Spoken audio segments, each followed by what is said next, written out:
Welcome back to the double leg. I am one half of the show, Hey Jive Picks, welcoming in the other half of the show, the parlay.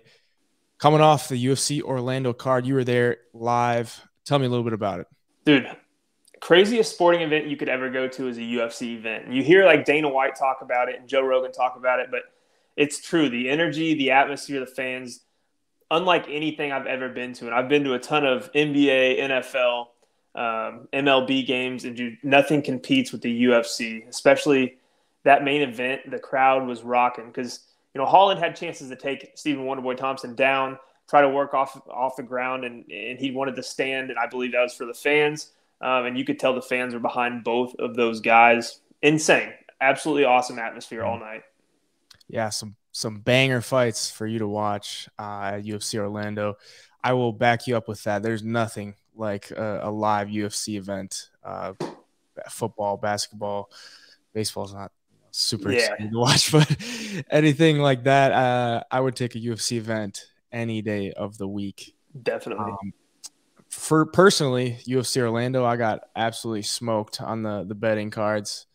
Had some very frustrating fights to watch. Kevin Holland fought like an idiot. Mark Diakiese fought like an idiot, and those were two of my more confident plays. So, I mean, going off of what I've seen in the past, that's kind of what I got to place my bets on. And what I saw in the past, I thought that they would come through. They obviously did not. They fought a little bit different than what I thought they would. Kevin Holland, just why are you ever going to tell a guy that you're not going to take him down? Or even if you get him to the ground, like in a dominant position where that guy does not want to be in, you're just not going to, stay there. You're actually just going to let him up. That was really frustrating. Yeah. But he broke his hand too. It's like, that didn't help anything. If he didn't break his hand, you got to figure he has like a much better chance to make it through that fight and have a chance to win, even if he was never going to take him down. But frustrating one for me. We're both on the under 2.5 in the Nicolau and Schnell fight. And me personally, I had Nicolau by KO, and I had Nicolau by KO in the second round at plus 1,000. So that helped salvage the night for me a little bit. But still, overall, not a good night for me on the betting cards. I think overall I was 8-6 on the picks, but we had six or seven underdogs come through on the card. So kind of an underdog card. At one point there was like 5 underdogs that came through in a row. But betting wise, how'd it go for you? Yeah, I can't remember my exact record, but I was super shocked when I added everything up at the end of the night, and I was up 0.75 units. And it felt like so much more because, I got the RDA submission, the Nikolai knockout, Phil Rowe on the underdog, Roman Dolidze as an underdog. I mean, I hit all of these underdogs, and I hit some prop bets. It was just the Mark Diakiese's, Kevin Holland. I know I put some on Marcelo Rojo, and he gets knocked out by Francis Marshall. So really, I hit some really, really good plays that were super. I mean, I called it to a T. We talked about it on the podcast last week, like Mateusz Nicolau getting the KO. So a lot of bets went in my favor and were really, really good plays. It was just some of those big favorites, man, that didn't come through, and they didn't fight with high IQ. They didn't fight well. Like you mentioned, man, Mark Diakiese, what are you doing in there, man? I mean, he should be miles and miles better miles and miles better than Michael Johnson. But I'll tell you one thing: when I see Michael Johnson fight live, I'm super impressed with his skill set on the feet. You don't notice it as much on TV, but dude, he is so fast. And I mean, he'll come at you. He doesn't care if he gets hit. I know his record's like 21-18 now. He's lost his fair share of fights, but that dude comes and brings it every single time he's in there. So that was cool to watch. I wish I would have laid some money on him because the crowd was pretty into that fight. Yeah, still got it on the feet. And for Diakiese, I mean, people are saying, Michael Johnson's wrestling was underrated, or like Diakiese just couldn't take him down. He only shot 5 takedowns, and if you read his body language and how he thought he won the fight. So obviously, if he's going to stand and strike, and he thought he won the fight, the takedowns were never part of the game plan. If the game plan was to go and take down Michael Johnson and he didn't take him down a single time, he probably would have looked frustrated, probably would have thought he lost. But He stood and traded with Michael Johnson, who's just looked levels above him on the feet. When Jacasey's, throwing somersault kicks, that's never a good look. But Mark Jacasey's on the shit list, and we're going to move on to UFC 282 in this video. Hopefully, personally, we can turn it around. I had a good November, so I was kind of, due for a bad one for me. But, yeah, we'll go with UFC 282 here. A couple disappointing fights get canceled here. Obviously, the main event, Yuri Prochazka and Glover Teixeira. Prochazka goes out with the shoulder injury, and they decide to make the original co-main event, Jan Blachowicz and Magomed Ankalaev, the main event for the undisputed vacant light heavyweight championship. Moves Paddy Pimblett into the co-main event against Jared Gordon. A couple fight cancellations that just happened today. Robbie Lawler is out against his fight against Santiago Ponzinibbio. And Ovince St. Preux and Antonio Tricoli are out of their fight. I don't believe that one's going to get rescheduled. Replacement for Robbie Lawler is in the works as we speak. Whether that happens or not is yet to be determined. But we will start by looking at the main event, Jan Blachowicz and Magomed Ankalaev. Ankalaev is essentially undefeated. His only loss is to Paul Craig, and that was with 1 second left at the buzzer. Taps at the buzzer. That was just a wild fight. Paul Craig was a big underdog in that one. Jan Blachowicz lost the belt to Glover, got the win over Alexander Rakic, because Rakic blew his knee out. So not necessarily the most defining way back to a championship fight for him. But 39 years old for him. Magomed kind of entering his prime here.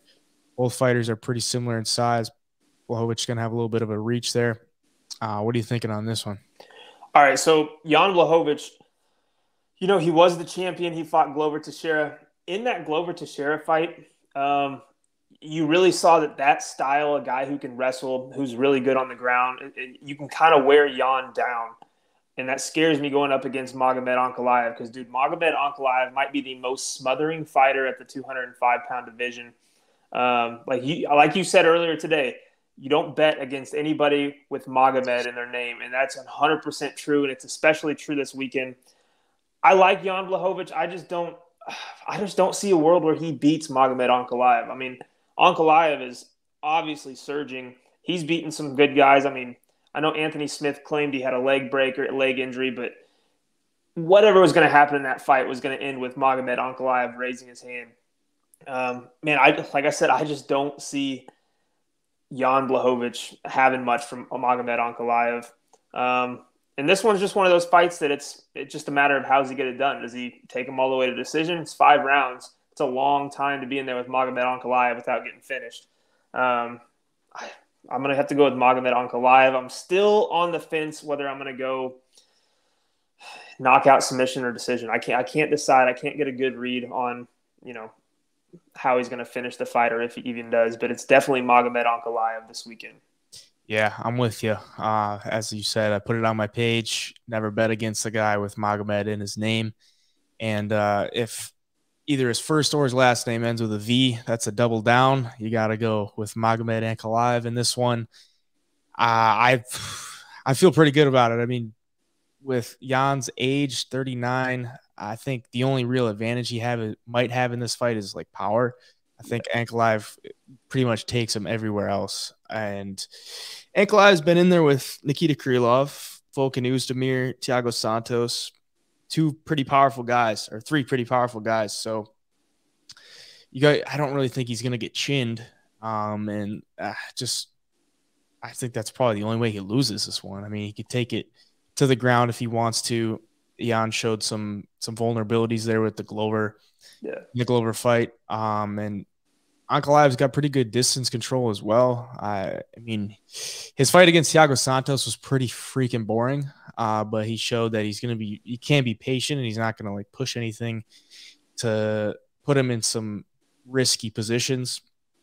But I'm big on Ankalaev this week. I think he's a great parlay piece. I had put 2 units on him and Yuri back like 3 months ago when their fights got announced in a parlay. So that ticket is now just Ankalaev for 2 units at minus 225. I think he's now like minus 250, minus 265, somewhere around there. Yeah. So I feel pretty good about that one. I do think he gets it done inside the distance. I threw a unit on it at minus 105. I think that's pretty solid. I don't see this one going the distance. Just 2 big dudes in there. And, it's for a vacant championship. So nobody's really trying to defend anything. You're trying to go get it. So I think both fighters will be more aggressive. But yeah, give me Ankalaev for the pick. And I just told you my bets. So I like it. And by knockout right now, plus 110. That's the most likely scenario. But, dude, submission plus 1,400. And for some reason, it just feels like one of those fights where he could clip him with the right hand, take his back, and, yawn or, get him in mount or something. Yawn, turn his back, and just cinch up that neck. Because I think at some point you're going to see Magomed Ankalaev on top of Jan Blachowicz. And if he does, find that neck, find any way to finish that fight and grab the belt. I don't hate that play to sprinkle, 0.25, something small on that bet. I mean, it would pay great, plus 1,400. And it's a title fight on a pay-per-view card. Weird stuff happens in those types of fights. So, yeah. But I mean, by knockout, getting plus money, plus 110, that's not bad either. I don't think this thing goes to decision. No, and just a few months ago, we saw Yuri Prochazka get the submission win. So, like you said, weird things happen. So that could definitely happen, and definitely worth a sprinkle, I think, considering Jan got submitted just 2 fights ago. For sure. Round. Paddy the Baddy Pimblett and Jared Gordon in the co-main event. I'm pretty excited for this one. Paddy is just a capturing guy. I think he's polarizing. He's just something else. Bravado about him that you want to watch him in anything he does, really. I mean, you look at like all of his YouTube or his social media or anything like that, people want to tune in to see what this guy's got to say, because one, his accent is just funny as hell, and he's a funny guy in general, kind of a people's guy. He's for the people. Jared Gordon, pretty interesting piece on him in the UFC Countdown, talking about his battle with drugs and everything. So very interesting. I would recommend to go check that out. But he's going to be a 2-1 dog here, coming off a win to Leo Santos. Did get submitted against Grant Dawson earlier this year. Paddy the Baddy, undefeated in the UFC, looking to stay undefeated. What are you thinking in this one? I love Paddy the Baddy too. Just like you said, man, he's polarizing. Everybody tunes in when he has something to say. His social media is just phenomenal. I mean, you could scroll through it for days and just laugh and really enjoy it. Paddy Pimblett, I think he's a fan favorite just because of all the things you listed off. Fighting wise, he is skilled. And I don't think he gets enough credit for how skilled he is, because people want to see him lose. He's kind of one of those figures that, he talks a lot. He does say some wild stuff, kind of like Conor McGregor. He's kind of in that realm where people are going to tune in to see him get knocked out or see him lose. But so far in the UFC, man, he's walked the walk every single fight. I know a lot of people in his last fight against Jordan Levitt didn't think he was going to be able to hang with him grappling wise. He's able to get that rear naked choke with the arm tucked in that body triangle. I mean, that was impressive. He's going to be going against Jared Gordon. Jared looked really good in his last fight against Leonardo Santos. But, Paddy the Baddy is not Leonardo Santos. Santos is, 42 years old. Paddy's on the up and coming. I think I've listened to some of his stuff. He's starting to dial it in with the diet. He's taking this a little bit more seriously every time he steps into the octagon, because he knows his competition is just going to keep getting better and better. And Jared Gordon will definitely be a test for him. But Jared Gordon's path to victory is going to be grind it out, wear Paddy down, chain wrestle. And I feel like we saw that with Levitt. That only works for so long with Paddy Pimblett. Eventually, Paddy's going to turn the tables on you, and you're going to be in trouble. I think that's what we see here. I'm actually liking Paddy by 3rd round finish. I'm just trying to right now I would lean submission.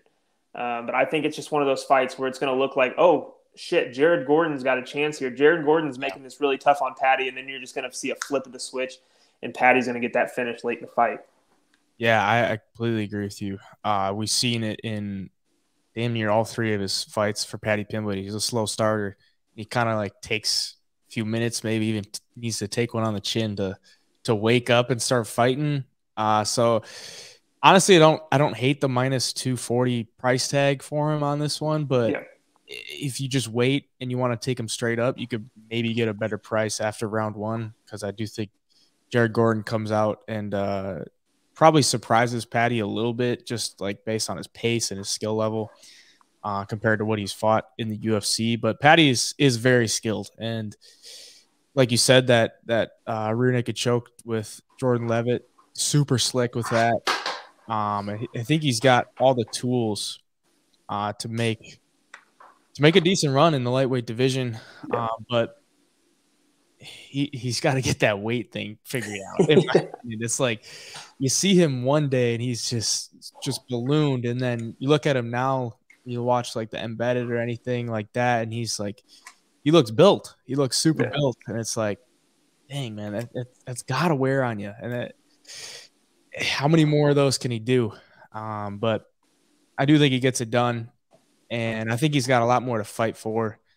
He's got a lot more in the line. Everyone wants to see him lose, and if he wants to be that guy that's going to sell Conor McGregor pay-per-view type pay-per-view buys, he's got to keep winning. So he can't afford a loss here. I think he gets it done, and probably inside the distance as well. Just the way he fights, very aggressive, and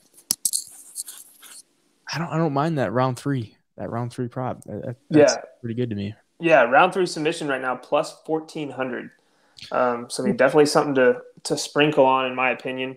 Him to get a knockout in round 3 is plus 1,800. So either one of those, I'm probably, just for the hell of it, going to put maybe, a tenth of a unit on each of those and just see what happens, just for fun. If the fight makes it to the 3rd round, you've got a huge chance, because I think by then Patty's going to be the one with the energy. Patty's really going to turn the tables halfway through the fight. So yeah, I think that's a fun play for this fight for sure. And then Paddy Pimblett minus 250 right now, minus 240. It's kind of bouncing back and forth. I'd even say a parlay piece for him. Jared Gordon's a good fighter, but he's not phenomenal. I just don't think he's the guy that's going to end this run that Patty's on right now. Agreed. The return of Darren Till, the gorilla, and Dricus du Plessis. Till coming off 2 straight losses. Robert Whittaker 2 years and 3 months ago, and Derek Brunson 1 year and 2 months ago. Since then, he has formed his friendship with Khamzat Chimaev, so could be a different fighter. Dricus du Plessis, undefeated in the UFC. Couple of KO wins and then the decision win to Brad Tavares. Initially, I got Dricus du Plessis on the money line at minus 120. It is now steamed to du Plessis' side. I think he's minus 185. That's what I'm looking at right now. So I got in pretty early there. I liked it at minus 120. I don't know how much I like it at minus 185 right now. But either way, I'm gonna be happy with my minus 120 ticket. I think this should be closer to a pick'em. Just the unknowns of like how much of an improvement Darren Till has made. He's very solid on the feet, man. Like go back and watch his fights. Like the guy is slick. And Dricus du Plessis kind of fights kind of wild. And I could see a world where Darren Till cracks him a couple times and just kind of makes it a weird fight for him, where he's not used to getting cracked like that. 17-2, hasn't really gone through a ton of adversity. So I don't like the line for du Plessis at this point. I think there's more value on Darren Till at the dog, but I got my play on du Plessis at minus 120, so I'm going to stick with that and be happy with it. What are you thinking? Yeah, man, if you look at Darren Till's resume, first, when he got into the UFC, he was kind of this guy, this huge prospect everybody was high on. thought he was going to have a super, super successful UFC career. And now he's 1-4 in his last 5. And I'm reading these losses off. Tyron Woodley. I mean, everybody lost to Tyron in Tyron's heyday. Jorge Masvidal was a knockout over in Liverpool, I believe, or London. I can't remember where that fight was. It was one of the two, yeah. And then he beat Kevin Gastelum by split decision. Lost to Robert Whittaker, lost to Derek Brunson. So he could easily be 0-5 right now in his last 5. But every single guy he's fighting is a monster. I mean, he's fighting all of the tip-top guys. And I think that was part of his downfall, is he just wasn't ready for it yet. And now kind of the bad thing about this fight against Duplessis is Duplessis is a monster. He's up and coming. You know, he's only lost 2 fights in his whole career. And he's going to be there in Darren's face as much as Darren's going to be in his. I mean, I think this is going to be a really, really good, entertaining fight. The thing I worry about with Darren Till is the mental aspect of it. You know, you are coming off of 4 losses in your last 5 where you've been knocked out, you've been submitted again by Derek Brunson. So how mentally stable and strong is Darren Till going into this fight is going to be my question.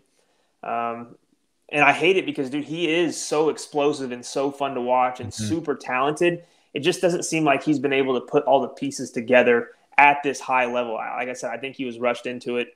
So, yeah, at this price, I don't really like taking Duplessis either at -185. I think what you got him at, -125, is a perfect price. I think that's where the line – if you're going to take Duplessis, I think it's got to be closer to that. I don't see a ton of value here on him at that big of a favorite because, I mean, we don't know what Darren Till is going to be like. He could come out an absolute monster from training with Hamzat.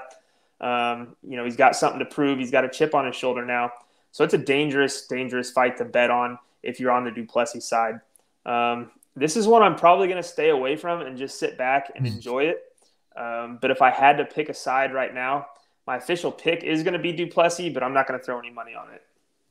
Yeah, it's an interesting one. I think the over under. What I'm looking at right now, 2.5. Over is +115. Under is -150. So I don't know. I can't really see this one ending in a finish, but Duplessis is very strong, very powerful. Darren Till, sharp. Duplessis could mix in some wrestling too. He does have that. So it could be an avenue he takes, but I'm excited for that one. I'm really hoping Darren Till makes it to the fight because we all know he has the back out issues with injuries and weight and everything like that. So hopefully we can get there. But probably the biggest fight of the card for me. I'm really excited for this one. Battle of the Undefeateds. Bryce Mitchell, Ilia Topuria. Mitchell 15-0, Topuria 12-0. Mitchell coming off the win to Edson Barbosa. Topuria, the vicious knockout win earlier this year at UFC London to Jai Herbert. This one pretty close in the betting odds. Bryce Mitchell, a slight underdog. I'm interested to hear what you got on this one. This is a really, really tough one to call because, like you said, both guys undefeated. Both guys look super impressive. Bryce Mitchell against Edson Barbosa. I did not see him being able to hurt him on the feet like he did. Mm-hmm. And then, with Bryce Mitchell can start putting together some striking, he's going to be one of the best fighters in the division because that grappling and submission game is off the charts. I mean, he is gritty. He gets with it every single fight. But it's like you're looking in the mirror at Ilia Topuria, too. That guy is a monster, can knock you out. He's got insane power. He's strong.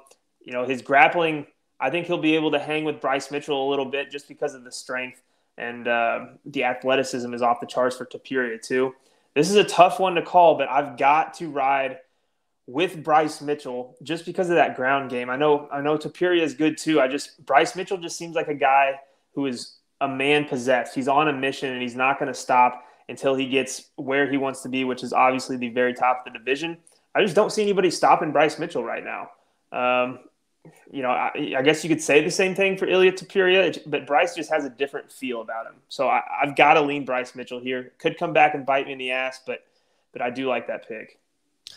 Yeah, I get where you're coming from, but to me, it's like I look at Bryce Mitchell, his skill set, and I look at Ilia Topuria's skill set, and I think Ilia Topuria has the same skill set, but he's just a little bit more Bigger, explosive, and he's a little bit more faster, a little bit more stronger. Doesn't mean he's necessarily going to win, but I just think he has a little bit more upside to him.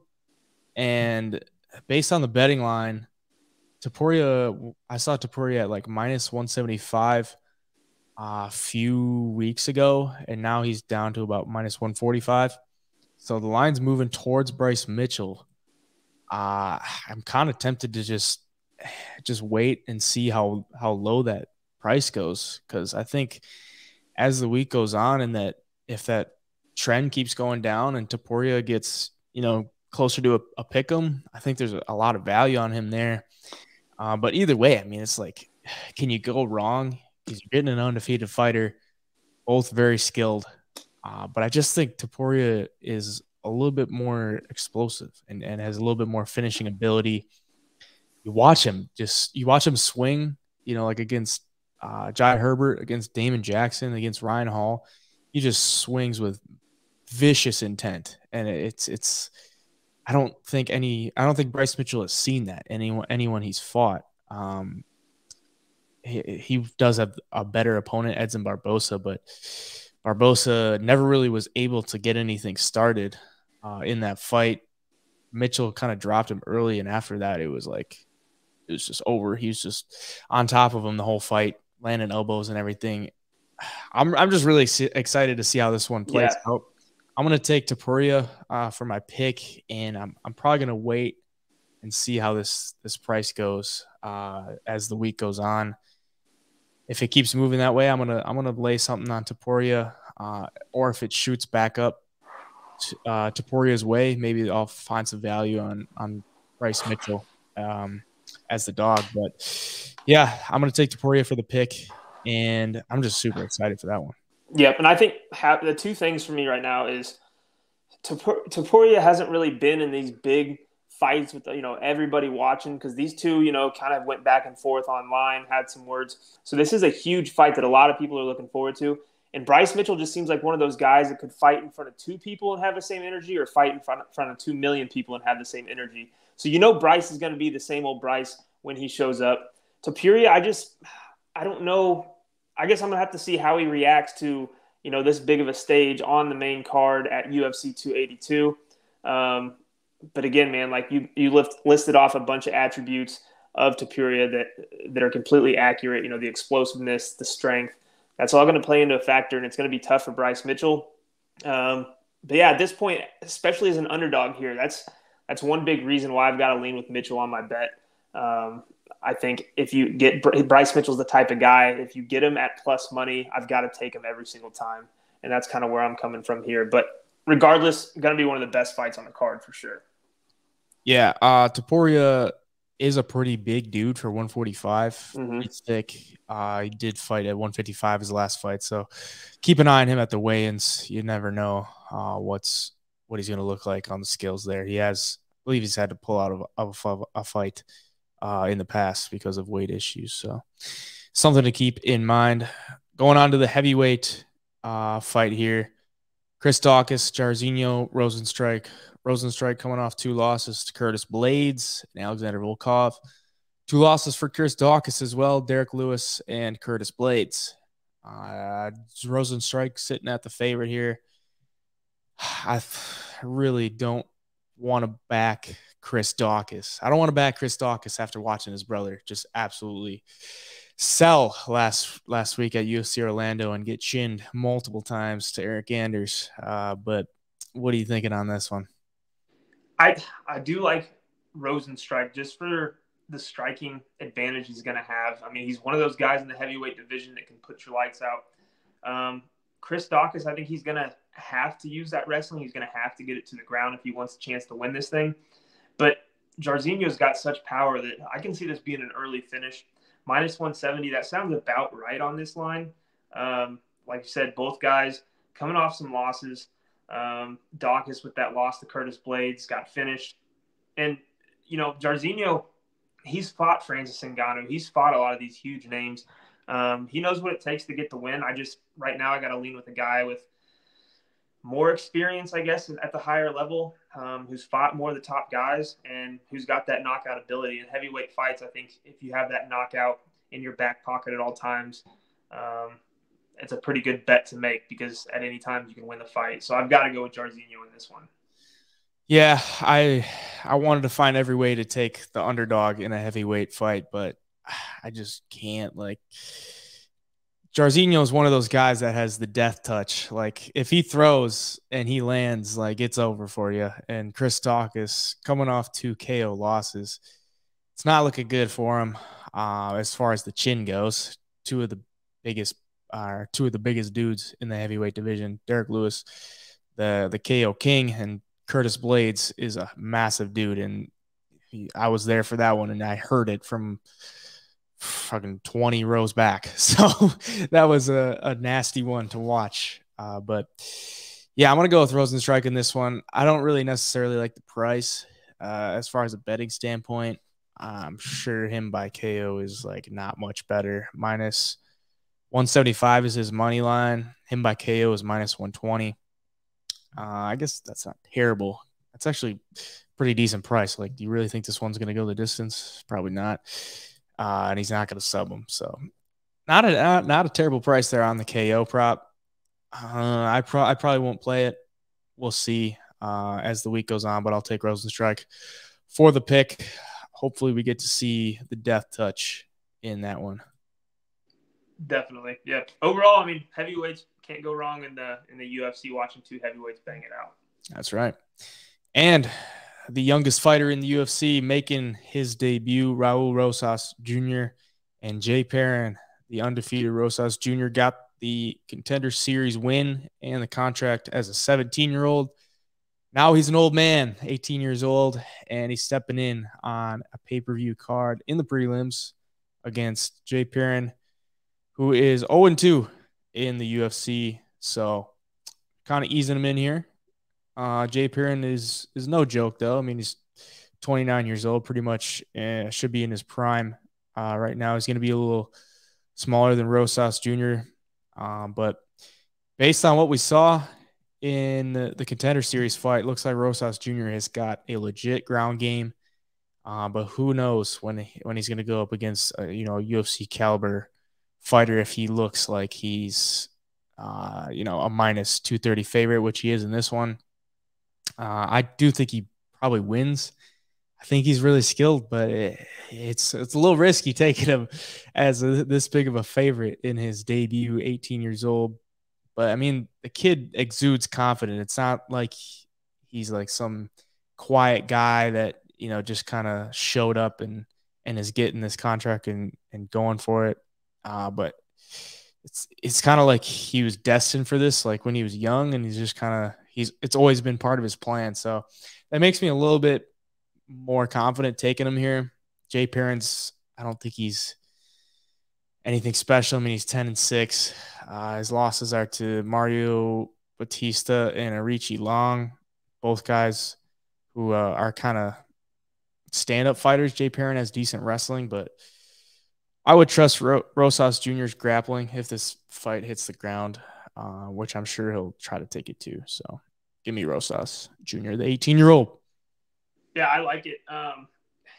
It just makes me nervous just for his age. I mean, 17, just turned 18.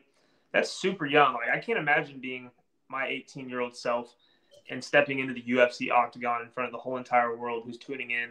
I mean, that's a tough spot. Obviously, he's mentally strong and he can handle it because he's been in this situation on the Contender Series where everybody tuned in to see what this young kid has. Jay Perrin, he's lost to Mario Batista and Arichi Long, 2 guys who couldn't finish him. Mario Batista is a savage, and it went all the way to decision. So, Jay Perrin's a tough guy. I don't think he's going to have to worry about, getting knocked out. I do think he'll probably have the experience and advantage on the feet, but he's going to have to worry about that submission game of Raul Rosas Jr. because we saw how slick he is on the ground. Even though he didn't get the sub on Dana White's Contender Series, you could just tell. I mean, he's just one of those guys when you watch, you understand that he's a high-level, grappler. He's got a lot of good submissions. And, he's a young kid who's probably more motivated than anybody in the UFC right now to go out and have a good showing. He's got a lot on the line. He's going to have all the eyes on him.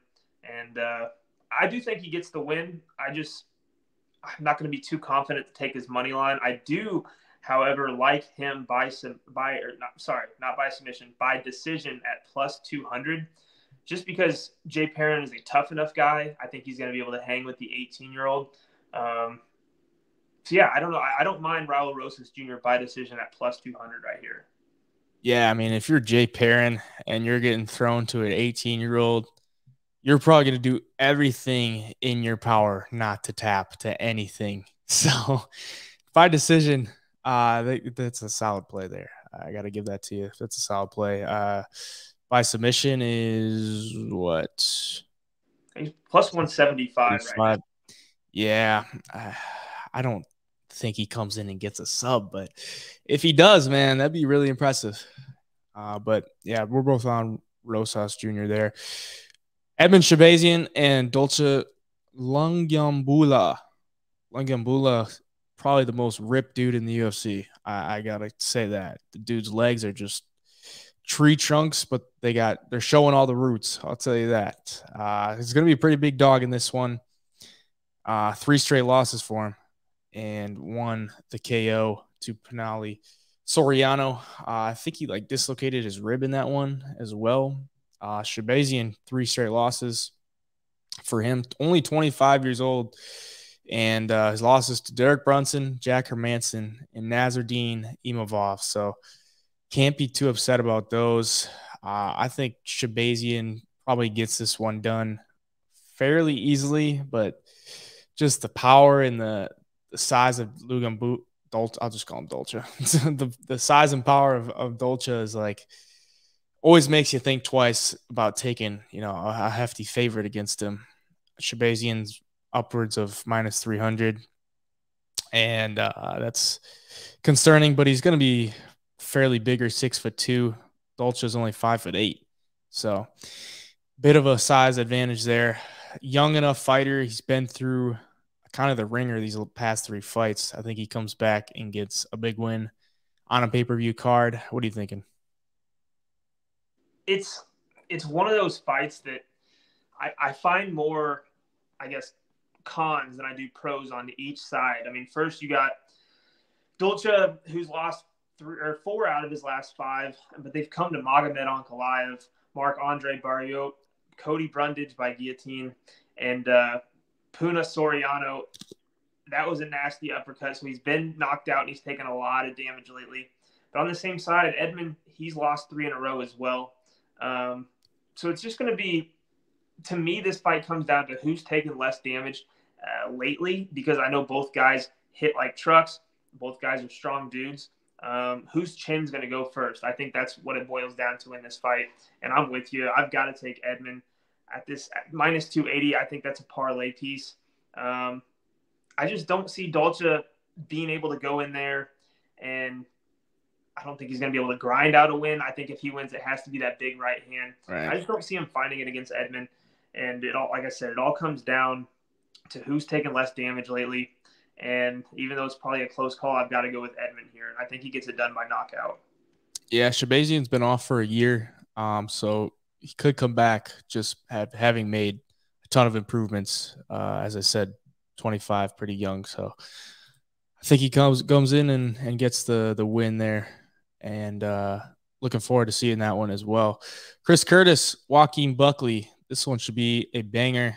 A lot of sneaky good fights on this card. The main event is not super amazing for a title fight, but I think there's a lot of sneaky good fights on this card. This one being one of them. Chris Curtis coming off the loss to Jack Hermanson at UFC Paris. Joaquin Buckley, the loss to Nasruddin Imavov at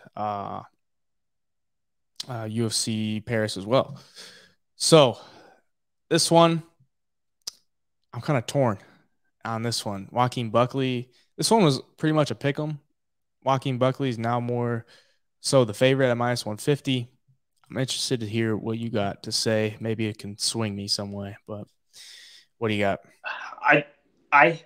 was big on Chris Curtis after he fought Rodolfo Vieira because he stuffed, what was it, like something like 21 takedowns or something like that? I mean, he stuffed a ridiculous amount of takedowns. So, he's strong.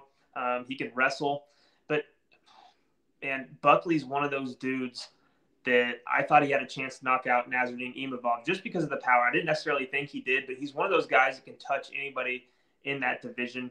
I mean, Chris Curtis in his last fight against Jack Hermanson, you saw what Jack did. Jack gave the blueprint to beat him. He kind of, I don't want to say Jack danced around the outsides, but he definitely, fought his way to an easy decision.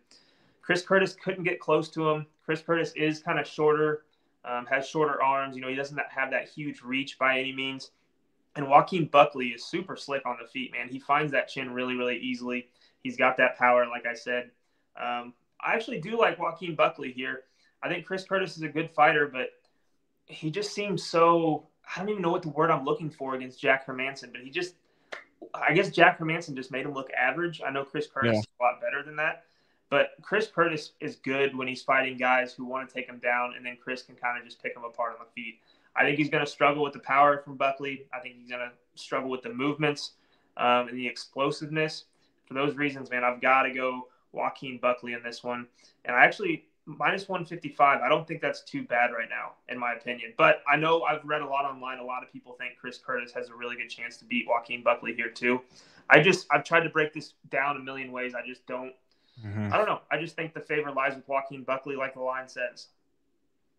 Yeah, initially I'm like dog money on Chris Curtis. Chris Curtis just seems to come through as a dog whenever he's a dog. But like you said, I mean, it seems like he's almost like one-dimensional, where we saw in his last fight, if he weren't like pushing the pressure to him, he had problems going and landing on his own. He's kind of more of a counterpuncher, or just wants to stand in boxing range, and Hermanson just kind of danced around him. Joaquin Buckley is kind of like an all-action fighter. He's going to go at you. He's going to throw a lot at you. And I don't know that Chris Curtis will have problems with it, but it might just throw him off enough to where he's not like comfortable. So Joaquin Buckley is just kind of a dog too. I mean, he goes in there and fights for 15 minutes as hard as he can. In his last fight against Imavov, he was down 2 rounds, goes into the 3rd round, and really impressed in that 3rd round. Just left it all out there. Won the 3rd round, in my opinion. I think he won it on scorecards.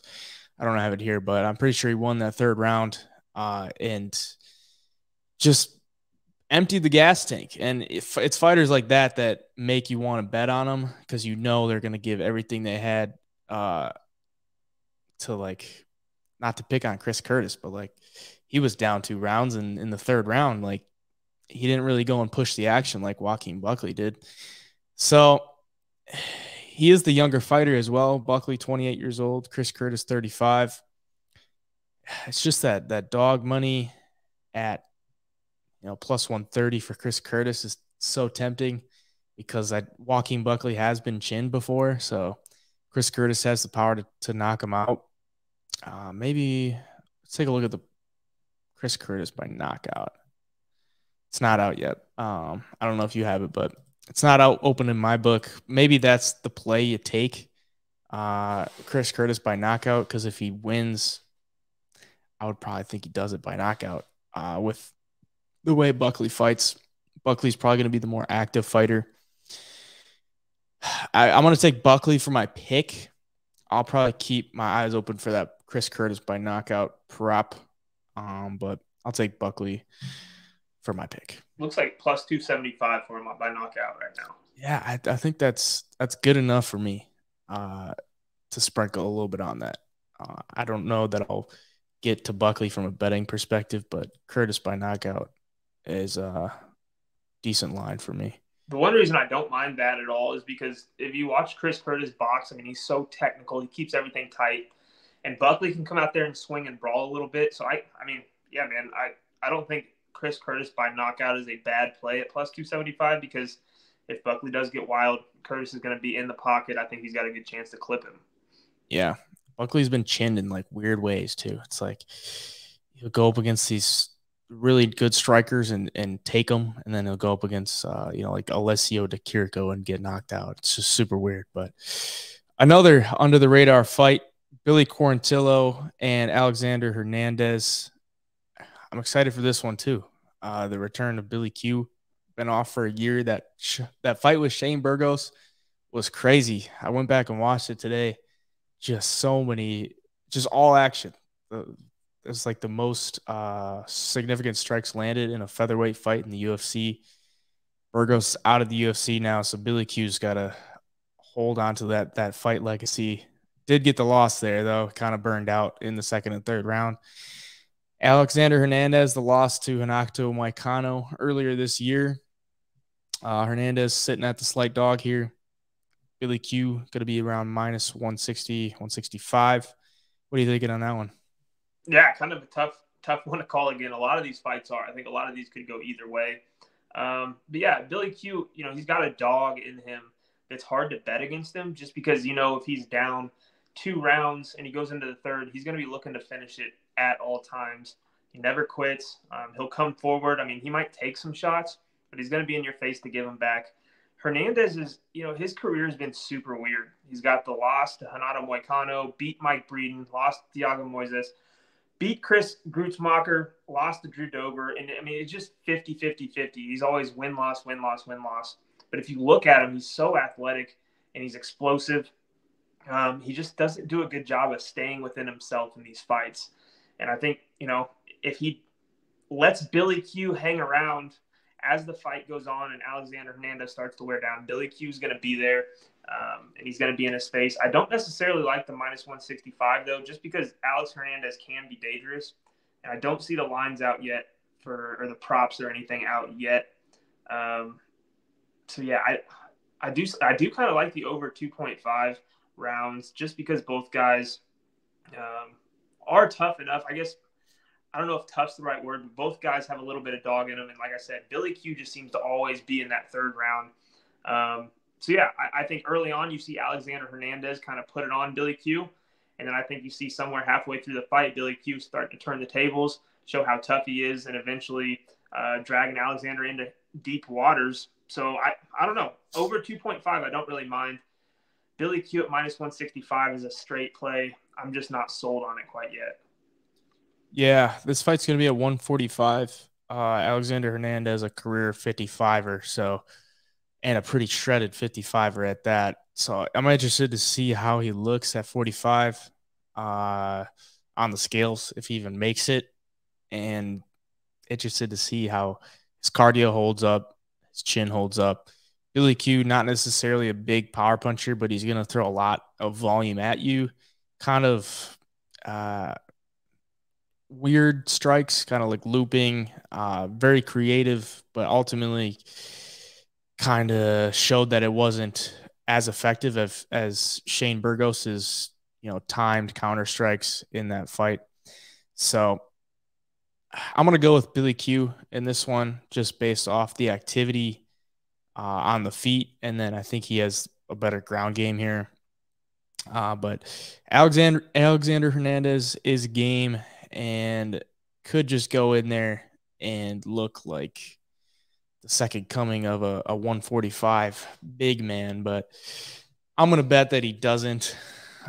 He does that win over Beneil Dariush back in 2018. That was his UFC debut. So just saw that on the screen. Had to shout that one out. So yeah, I'm going to take Billy Q. I don't know that I'll get there from a betting perspective, though. It's a tough one. It is. Yeah. It's probably going to come down to how Hernandez looks on the scales.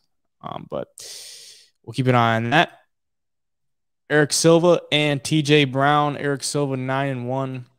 Coming off Dana White's Contender Series. TJ Brown 16-9. Coming off the loss to Shayalan Nurenbeke, who is big in the news right now. But this fight, 145. Both fighters very similar in size. 35 years old for Eric Silva, making his UFC debut. So he's got to make some quick work if he ever wants a shot at a title in his future. I'm going to lean Eric Silva in this one. Even though he's making his debut and I want to fade a contender series fighter, he is older and he's got to make it happen now. TJ Brown has not showed anything special in the UFC. So at minus 110, I pick him here. I'm going to take Silva for my pick. Not sure I'll get there from a betting perspective. I will make that decision later in the week, but give me Silva for the pick. I think he's just more potential there. You've seen everything that TJ Brown could throw at you. And Eric Silva got a pretty good ground game. Showed that the ground and pound TKO win on the contender series. So give me Eric Silva. What are you thinking? Yeah, Eric Silva, if you remember that fight, Dana White came out after and was super pissed at the matchmakers because Eric Silva was so much bigger than his opponent on the contender series.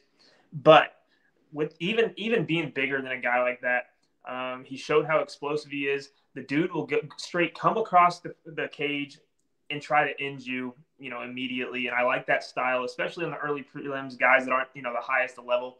TJ Brown hasn't really beat anybody in the UFC, and he's lost to some guys that, aren't the greatest fighters in the world. So that scares me a little bit. I'm kind of with you. I don't know if I'll get there from a betting standpoint, but at the end of the week, if I see Eric Silva starting to drift into that underdog area, I'm definitely going to hammer him. Because right now, minus 110, I mean, there's still value there. You could play it right now just because it is so close to pick 'em or to even money. Yeah. But, yeah, from what I've seen from both guys, I know that TJ Brown, obviously fighting in the UFC for a while now, has some better competition under his belt. But Eric Silva looked like a world beater on the Dana White's Contender Series. And I'm interested to see if it carries over to the UFC level. But for my official pick, it's going to be Eric Silva. Like I said, man, I haven't seen anything from TJ Brown that makes me think, wow, that guy's going to go on a run, or that guy's a really good fighter. So, yeah, it's got to be Eric Silva here for me. Yeah, it's just hard to believe in him at this point. But this one, I don't see this one lasting too long based on Daniel Da Silva's track record. 3 straight losses for him in the UFC. It's probably do or die for him in the dog spot. Here against Vinicius Salvador, making his UFC debut, coming off the KO win on Dana White Contender Series, sitting at a minus 200 favorite. That fight on the Dana White Contender Series was insane. I don't know if you watched that one, but that fight with Shannon Ross, he dropped Shannon Ross 3 times, landed, I think, like 80 significant strikes in just 2 rounds.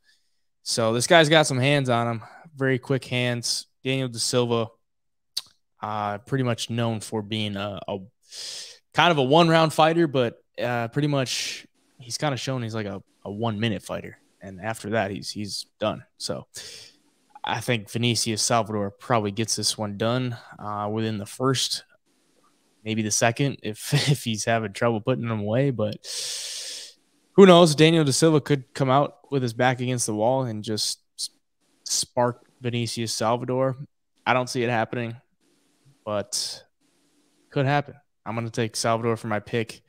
Probably won't get there from a betting perspective at minus 200, making his debut against Daniel Da Silva, who's pretty explosive in his own right. But maybe if this fight hits the second round and Da Silva had a decent first round and you get a better price on Salvador, maybe that's a play to look at. But minus 200 is a little tough to get to. The over-under is at 1.5 right now. The under is minus 220 for 1.5. So the odds makers know what's up. You got anything different from what I said? Not really, man. Although Vinicius Salvador went in there as I'm pretty sure he's a pretty big underdog against Shannon Ross, and he looks slick. I mean, the kicks, his striking, everything. And then you got Daniel Da Silva, who went in there and lost against Victor Altamirano by ground and pound. And I'm pretty sure Victor had either never had a TKO or KO finish, or he's only had like one. And then he lost to Francisco Figueiredo by knee bar, and then Jeff Molina. And really, Jeff Molina's that only loss. I'm like, okay, that's fair. Jeff Molina's a really good fighter. So yeah, man, I don't trust Daniel Da Silva at all. He does have that power and explosiveness to end a fight, but we obviously haven't really seen that yet inside the UFC, especially lately. Um, Other than when the KO props come out, I'll definitely look at those for Vinicius Salvador. Yeah. But right now, between the money line and the under 1.5, there's not a big difference. I think the under 1.5 could definitely be a parlay piece, just because of the explosiveness on both sides, and you got two guys who can knock each other out. Other than that, man, I just haven't seen enough from either guy really, especially Salvador at this level. Yeah. He has all the tools, it looks like. It's just, it's one of those things, man. You just don't know until he gets a couple fights under his belt. And then Daniel Da Silva, it's just, how do you trust a guy like that in betting? Yeah, you really can't. For sure. But first fight of the night and some more Dana White Contender Series alums, Cameron Saaiman, coming off the KO win on Dana White Contender Series. 21 years old, so kind of an oldie compared to Raul Rosas Jr. Going against Stephen Koslow, Obi-Wan Shinobi the Pillow. Interesting nickname there. Undefeated. This guy's got some slick jiu-jitsu, though. I will tell you that. 25 years old, training out of 10th Planet, Jacksonville.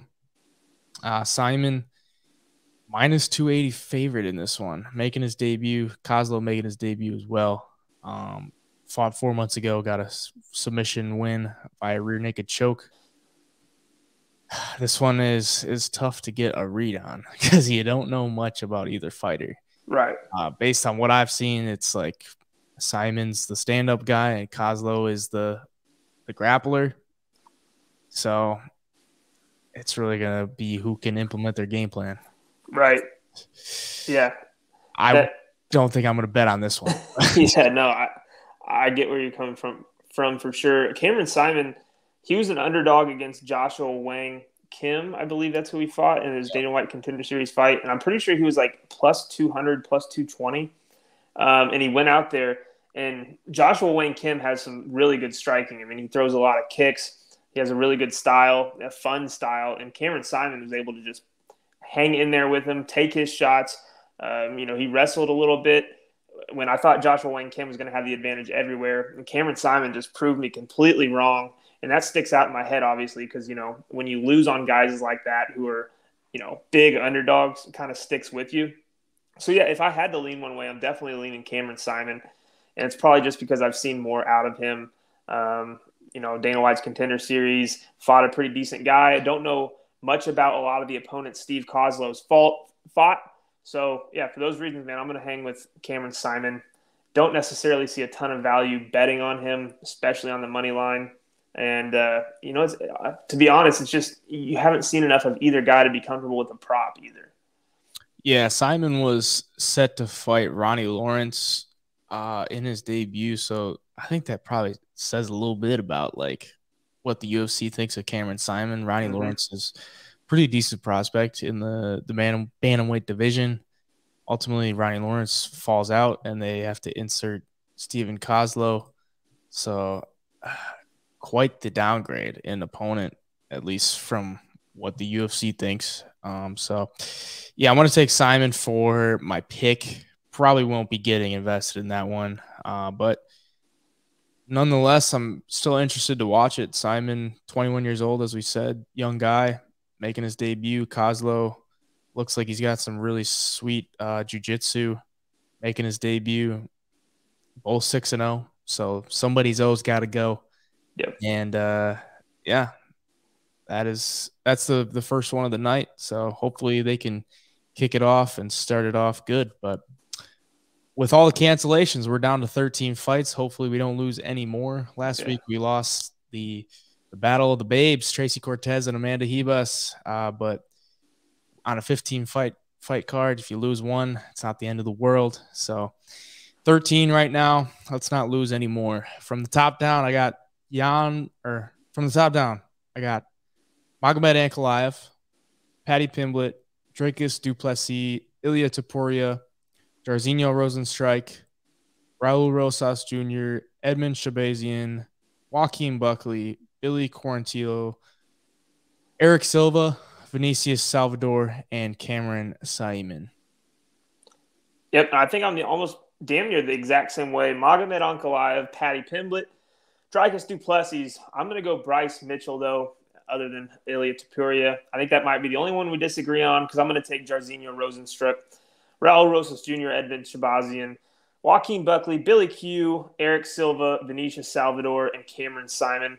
I do have a parlay that I really like that I've placed, and it's going to be Jairzinho Rozenstruik. These are all money line. Edmund Shahbazyan and Magomed Ankalaev. 3-leg parlay plus 196 you can get right now.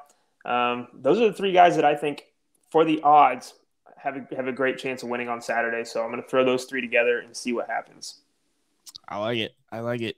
As I said earlier, I got du Plessis money line at -120, Ankalaev money line at -225, Ankalaev inside the distance at -105, and then I have one parlay at the moment, Ankalaev, Rosas Jr., and Paddy Pimblett. As always, at HeyJai Picks on all the medias, TikTok, Twitter, Instagram. We will put out my full card there. Tail it with caution based off of last week, but hopefully we will turn it around. Yes, sir. Yeah. Yep. On TikTok, the parlay, Instagram, the parlay_media, YouTube, the parlay MMA, and Twitter, you can find me at the parlay MMA. And at the double leg on all of the social medias for this page. If you're watching here on YouTube, please leave a like, subscription, and a comment down below letting us know your picks, your thoughts, any comments you want to give us. Hopefully we get a good pay-per-view card to end the year and move us into the next year. We got the last Apex card of the year the following week, but this one is the banger that should send us out for 2022. Hopefully it ends in a profitable night for us and an entertaining night for us as well. So until then, double leg.